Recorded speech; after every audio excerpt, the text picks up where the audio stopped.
Hello everyone, huge welcome to my channel. आज हम cover करने वाले हैं हिस्ट्री के कुछ important periods with the help of the book MH Abrams. Although मैं आपको 13 वीडियोस की हेल्प से हिस्ट्री बहुत डिटेल में कवर करवा चुकी हूँ, लेकिन अच्छा रहेगा एक बार रिवाइज हो जाएगा। हमारा हम जो सीरीज कंटिन्यू कर रहे हैं उसी का एक पार्ट है और ये सीरीज कंटिन्यू रहेगी और आपके बहुत ही हेल्प आएगी अपने अपकमिंग एग्जाम की प्रिपरेशन में।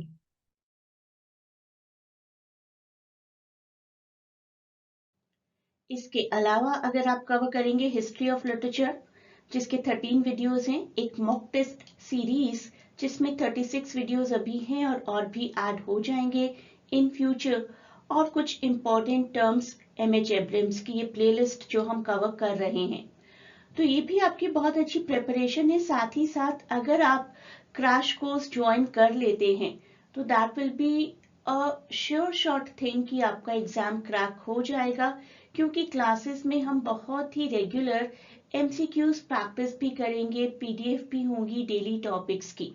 तो वो आपके लिए बहुत ही एडेड एडवांटेज होगा। साथ ही साथ मैं आपको सजेस्ट करूंगी कि आप ये टेलीग्राम ग्रुप भी ज्वाइन करें, जहां पर थोड़े रेगुलर टिप्स एंड ट्रिक्स मिलते रहेंगे, specifically during the last week of exam. तो जल्दी से ये चैनल भी ज्वाइन करिए जिससे कि आपको प्रिपरेशन के लिए टिप्स मिलते रहें। This is the division according to this book, और हम इस बुक के अकॉर्डिंग ही चलेंगे। मोर और लेस छोटे छोटे चेंजेस हो सकते हैं, आप अलग अलग बुक से हिस्ट्री कवर करेंगे, बट मेजर हमारा पर्पस होता है हिस्ट्री कवर करते हुए कुछ इंपॉर्टेंट टेक्स्ट्स के ईयर्स को जानना, राइटर्स को जानना, उस पीरियड के कैरेक्टरिस्टिक्स को जानना। तो वो हमें यहाँ पर जानने को मिलेगा। इसके अलावा मैं आपको सजेस्ट करूंगी कि 13 वीडियोस का जो एक पूरा पैकेज है हिस्ट्री ऑफ इंग्लिश लिटरेचर का, वो आप जरूर देखें। एक एक वीडियो में एक एक पीरियड को मैंने अलग से डिस्क्राइब किया है, सभी राइटर्स की डिटेल है, तो वहां से आपको और बेनिफिट मिलेगा। यहाँ से आपकी क्विक रिवीजन हो जाएगी। बात करते हैं ओल्ड इंग्लिश या एंग्लो सेक्सन पीरियड की। 450 टू 1066 माना जाता है। इसके बाद मिडिल इंग्लिश पीरियड शुरू हो जाता है। विलियम दी कॉन्करर के बारे में आपने सुना ही होगा। Early Germanic literature characterized by epic poems. Epic poems हुआ करती थी जिनमें heroism, struggle between good and evil, और नॉर्स का इन्फ्लुएंस था शुरुआत में इंग्लिश लैंग्वेज पर। शुरुआत की इंग्लिश लिटरेचर की अगर बात की जाए तो पोइट्री ज़्यादा लिखी जाती थी, और सबसे बड़ा एग्जाम्पल है ब्योवल्फ। 8th to 11th century somewhere it has been written, the date is not properly known and the writer is completely not known. Middle English period की अगर बात करें तो थोड़े बहुत आपको ईयर्स अलग मिल सकते हैं। Some books will say 1066 to 1450, थोड़ा सा इधर उधर हो सकता है, because it can never be official कि आप एक टाइम पर एक एरा को खत्म कर दें। तो इस बुक के अकॉर्डिंग हम चलते हैं। नॉर्मन कॉन्क्वेस्ट हुआ था 1066 में विलियम दी कॉन्करर की, जब मैंने बात की थी, he was the king who conquered.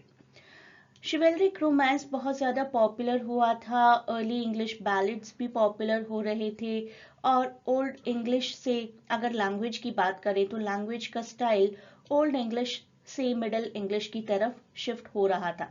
Canterbury tales तो आप जानती हैं सबसे बड़ा एग्जाम्पल है, although proper year is not known. 1380 से 1400 के बीच में somewhere it has been written. Many books से 1392। सर गेवेन एंड ग्रीन, जिसका कि एनोनिमस राइटर है, we do not know the writer, most probably late 14th century. And le morte d Arthur. मैं चाहूंगी कि ये टेक्स्ट आप कंप्लीट कवर करें। Thomas Malory and my name, if you will put in YouTube search you will find this video, और detail में मैंने 2-3 videos continue करते हुए इस टेल को आपको बताया है। अब बात करते हैं रेनेसांस पीरियड की, जिसको माना जाता है एक ऐसा period when human being was knowledge hungry.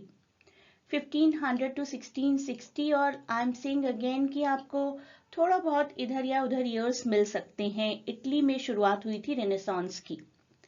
Revival of classical learning, humanism, drama, poetry, prose, literature और आर्ट और साइंस, सब कुछ बहुत फ्लरिश कर रहा था। कंसंट्रेशन था राइटर्स का ह्यूमन नेचर पर, इंडिविजुअलिज्म पर, बहुत फिलोसफिकल हो रहे थे। वी कैन से कि प्रिंटिंग प्रेस का एडवेंट जो हुआ था और लिटरेचर घर घर पहुंच रहा था, उसकी वजह से भी रेनेसांस पीरियड को बहुत हेल्प मिली थी, एक पुश मिला था। Important writers of this era we can say William Shakespeare, जिन्होंने हैमलेट और मैकबेथ जैसे प्लेस लिखे हैं, क्रिस्टोफर मार्लो, डॉक्टर फॉस्टस, अपने आप में एक ऐसा कैरेक्टर जो कि रेनेसांस को कंप्लीटली जस्टिफाई करता है by being knowledge hungry. Sir Philip Sidney, Astrophil and Stella, जो कि 108 सॉन्ग्स 108 सोनेट्स और 11 सॉन्ग्स के साथ माना जाता है फर्स्ट सोनेट सीक्वेंस। इसके बाद बात करते हैं एलिजाबेथन एज की, जिसके सबसे इंपॉर्टेंट राइटर तो विलियम शेक्सपियर ही थे। यहाँ मैंने उनके कुछ और प्लेस के बारे में भी लिख दिया है, Midsummer Night's Dream, Romeo and Juliet. और रेनेसांस पीरियड इस टाइम पर भी चल ही रहा था under the patronage of Queen Elizabeth, जो कि थिएटर्स आर्ट्स को बहुत पसंद किया करती थी। और आई शुड नॉट से a queen is a fan of Shakespeare, लेकिन शेक्सपियर की पेट्रन थी क्वीन एलिजाबेथ। यहाँ पर भी वही सब क्वालिटीज फॉलो कर रही थी, कैरेक्टरिस्टिक्स फॉलो कर रहे थे, concentration on human nature, love, politics, morality in literature. और इंग्लिश थिएटर बहुत फ्लरिश कर रहा था। थिएटर नाम का थिएटर एक तो, और ग्लोब और रोज, इस तरीके के थिएटर्स बनाए जा रहे थे। Next was Jacobean age 1603-1625, और Jacobean age किंग जेम्स के रेनिंग पीरियड का टाइम पीरियड है। कंटिन्यूएशन ऑफ एलिजाबेथन ड्रामा उसी तरीके से है, लेकिन थीम्स थोड़ी सी डार्क होनी शुरू हो गई। If you have been through the writings of John Webster, you will realise कि डचेस ऑफ माल्फी और इनके बहुत से और प्लेज में किस तरीके से बहुत ही डार्क रहा करती थी themes. Although Ben Jonson comedy के लिए जाने जाते हैं, लेकिन उनकी कॉमेडी में भी कहीं ना कहीं डार्क रियलिटीज छुपी होती हैं। जॉन डन के जितने भी सोनेट्स हैं, the harsh realities of life are there.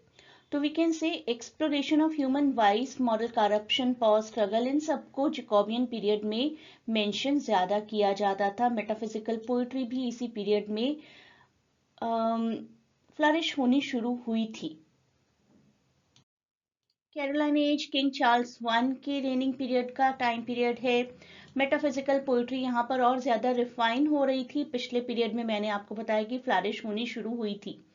Cavalier poets भी यहाँ पर आ रहे थे। केवेलियर पोएट्स मैंने आपको टर्म्स में भी बताया है डिटेल में। Poets like John Donne and Andrew Marvell were very much flourishing.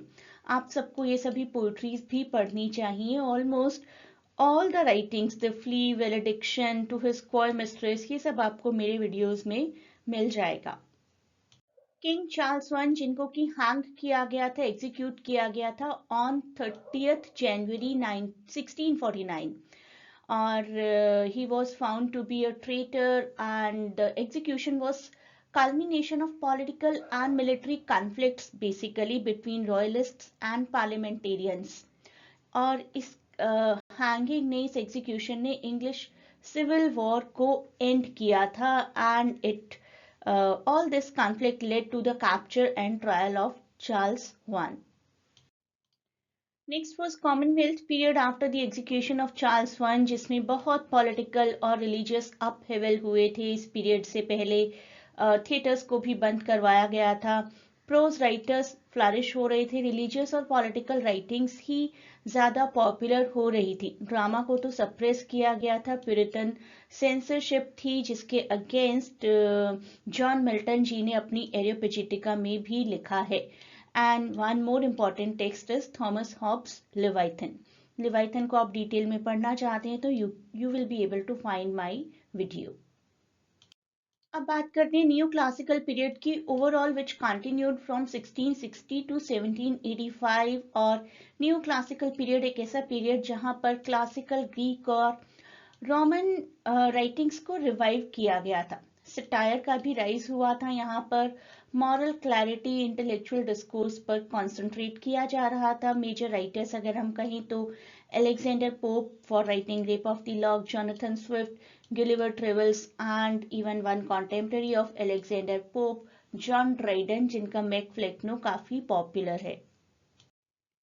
तो इसी न्यू क्लासिकल पीरियड का एक पार्ट रेस्टोरेशन जहां पर चार्ल्स वन के बेटे चार्ल्स टू ने मोनार्की को रेस्टोर किया। थिएटर्स को दोबारा खोला गया, कॉमेडी ऑफ मैनर्स बढ़ने लगे थिएटर्स में, प्रोज का डेवलपमेंट हुआ, पॉलिटिकल और फिलोसफिकल डिस्कोर्स का डेवलपमेंट हुआ। इंपॉर्टेंट राइटर्स अगर हम कहें तो अगेन आई से जॉन ड्राइडन ने इस पीरियड में भी लिखा, एप्रा बेन, सैमुअल पेपेस, जिनकी डायरी की वजह से हमें बहुत कुछ पता चलता है। रेस्टोरेशन की बात चली ही है तो मैं आपको एक इंटरेस्टिंग फैक्ट बताना चाहूंगी। मार्च 1698, डेट को याद रखिए, मार्च 1698 में जेरेमी कॉलियर नाम के एक राइटर ने एक पैम्पलेट पब्लिश किया था, a short view of the immortality and profaneness of English stage, जिसमें उन्होंने रेस्टोरेशन एरा के काफी राइटर्स को क्रिटिसाइज किया। William Wycherley, John Dryden, William Congreve, John Vanbrugh को स्पेसिफिकली क्रिटिसाइज किया, and Thomas Durfey. He accused them of promoting immortality by showing bad behavior in a positive light, including going against religion, indecency, extramarital affairs, and sexual undertones. कुछ ऐसे actions जो कि publicly moral नहीं कहे जा सकते।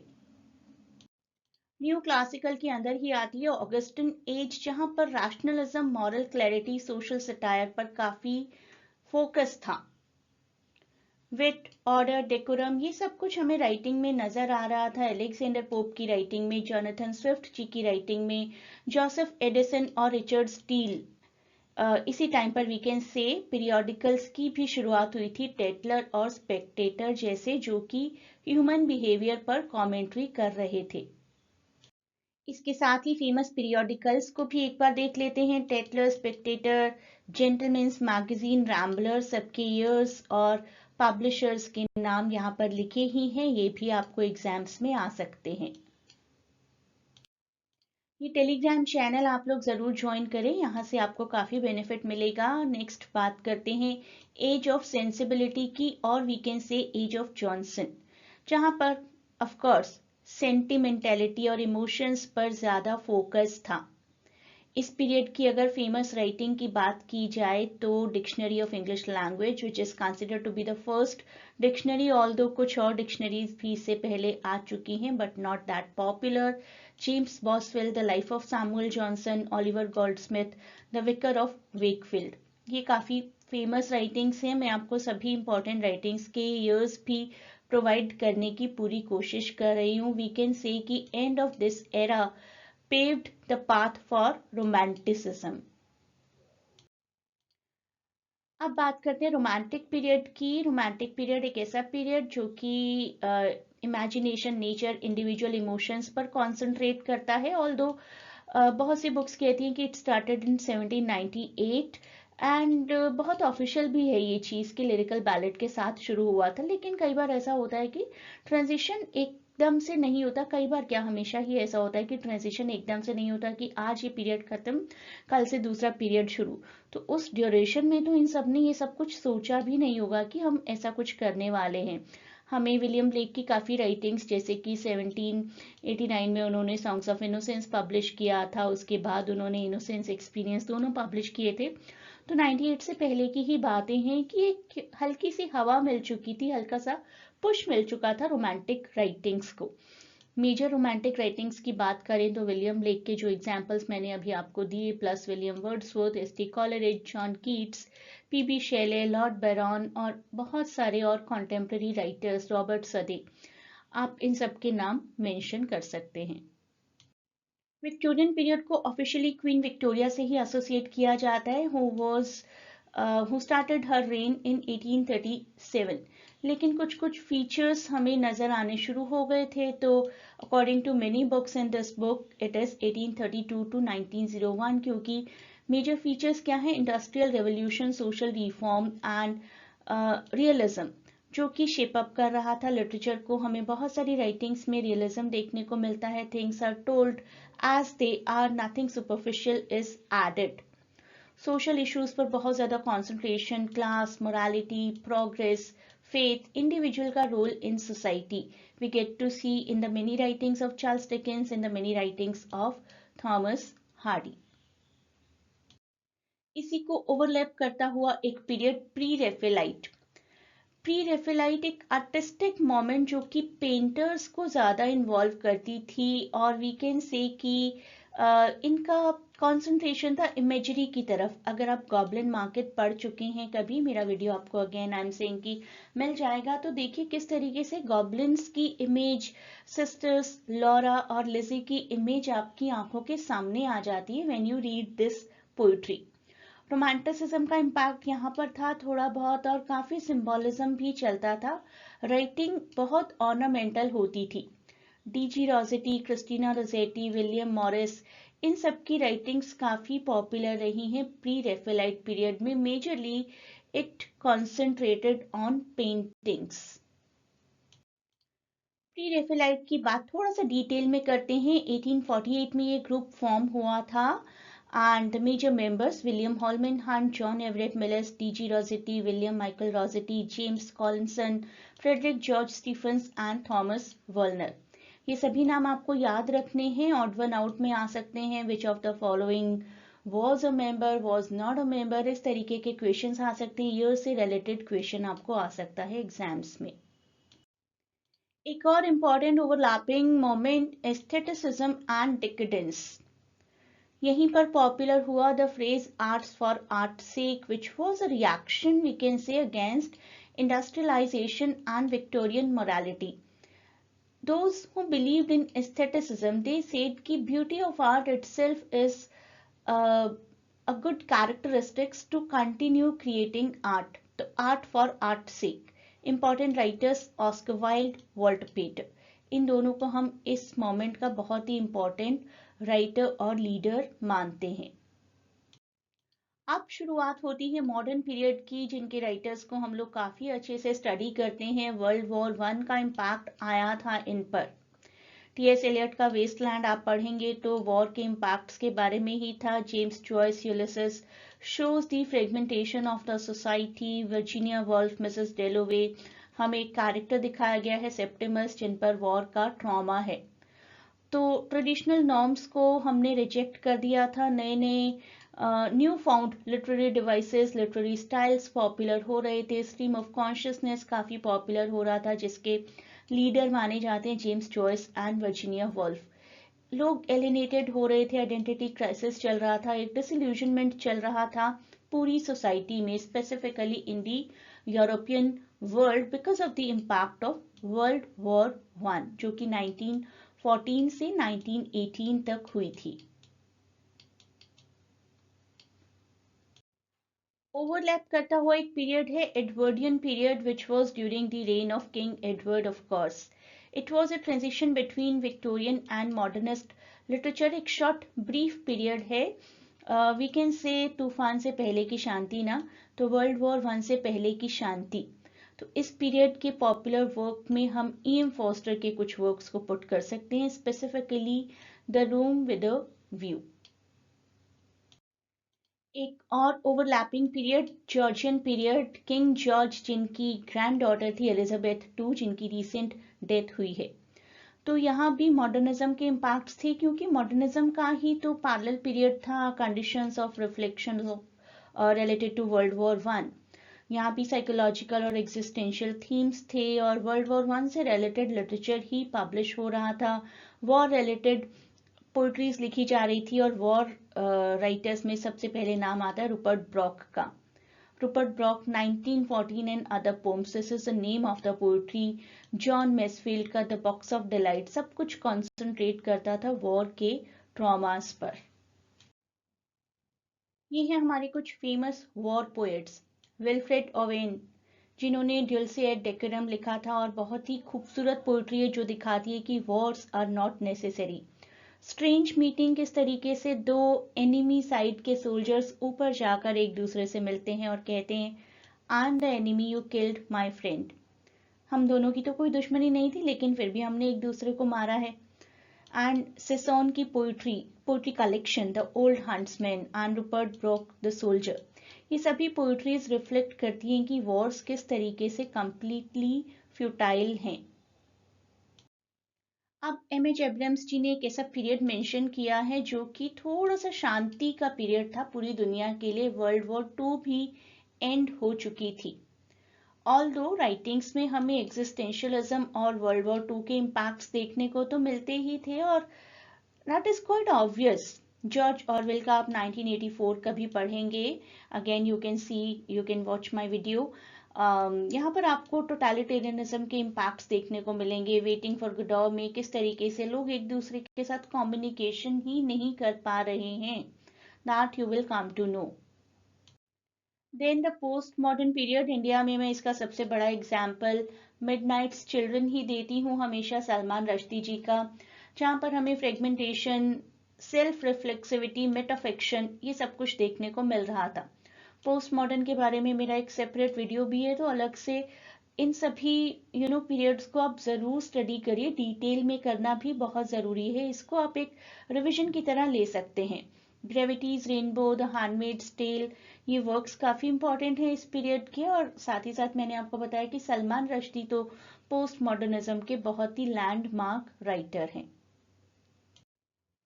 इन सभी पीरियड्स की आपकी एक कंप्लीट रिवीजन हो गई है, और आप इन सभी वीडियोस को कवर करेंगे ना एमएच एब्रम्स की टर्म्स को, तो आपकी एक बहुत ही अच्छी रिवीजन हो जाएगी। ये देखिए सारे एराज आपके कवर हुए हैं। And again I am suggesting कि आप 13 वीडियोस का वो पैकेज ज़रूर देखिए, लिंक आपको डिस्क्रिप्शन में मिलेगा। इसके थ्रू तो आपकी बेस्ट प्रिपरेशन हो जाएगी, और आपको अगर क्रैश कोर्स की क्लासेस ज्वाइन करनी है, that will be an icing on the cake. सब कुछ क्लास में रिवाइज करवाया जा रहा है, एमसीक्यूज की प्रैक्टिस करवाई जा रही है, पीडीएफ्स प्रोवाइड की जा रही हैं रिवीजन के लिए। You should join that revision crash course for LAQP01 and for other universities also. GMI का अलग से एग्जाम होता है और IPU का अलग से एग्जाम होता है, उसके लिए भी आप ज्वाइन कर सकते हैं। लखनऊ का भी अलग से एग्जाम होता है, उसके लिए भी आप ज्वाइन कर सकते हैं। You can join the online classes for all of these courses. CUET, GMI, IPU, Masters English के एंट्रेंस 2025 एग्जाम्स के लिए बैचेस चल रहे हैं। क्रैश कोर्स के JPSC के लिए, English literature optional UPSC exam के लिए आप ऑनलाइन क्लासेस ज्वाइन कर सकते हैं। This is the WhatsApp to contact and this is the Telegram link to contact. तो इन दोनों लिंक्स पर आप चैट करके इंक्वायरी कर सकते हैं। लिंक आपको डिस्क्रिप्शन में भी मिल जाएंगे। CUET PG एग्जाम आने ही वाला है। देखिए देखते ही देखते 13 मार्च आ जाएगा, and you do not no कि आपका पर्टिकुलर सब्जेक्ट का एग्जाम किस दिन होगा। इंग्लिश लिटरेचर कर रहे हैं तो आप ज्वाइन करिए मुझे, और आपकी प्रिपरेशन बहुत अच्छी हो जाएगी, that I can assure you, अगर आप डेडिकेटेडली वो सभी टास्क कंप्लीट करते हैं जो कि मैं आपको प्रोवाइड करती जाऊंगी। ना सिर्फ CUET बल्कि आप लोग JMI, IPU, लखनऊ, इन सभी यूनिवर्सिटी के एंट्रेंस एग्जाम्स के लिए भी ये क्लासेस ज्वाइन कर सकते हैं। JMI, IPU में अभी काफ़ी टाइम है, लखनऊ के एग्ज़ाम में भी काफ़ी टाइम है, तो आपकी एक डिटेल्ड प्रिपरेशन भी हो सकती है।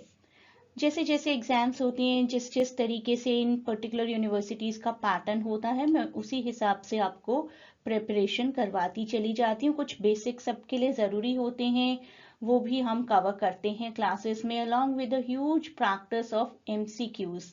क्लासेस की सबसे बड़ी USP यही है कि मैं आपको बहुत बहुत बहुत प्रैक्टिस करवाती हूँ MCQs की, डे एंड नाइट।